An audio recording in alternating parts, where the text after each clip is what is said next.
Hi guys, welcome back to our YouTube channel. So in this tutorial, we would learn how can we break the page according to our need to print it. So to break the page means guys to break the worksheet on which you are working, the spreadsheet. Remember guys, whenever you will apply the break page, first we have to select the cell.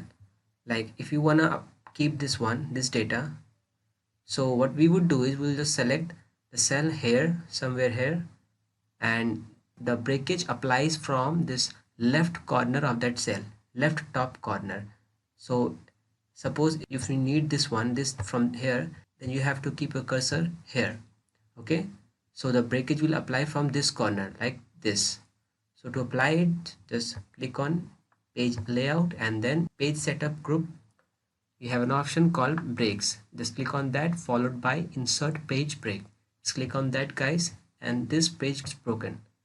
To have a print preview, press Ctrl plus P, and then as you can see, here's the changes guys.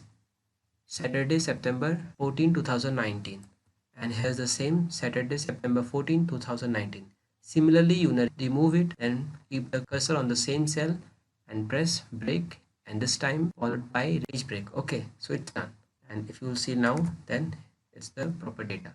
Great guys. So this way we can use the break page option to print the data that we want.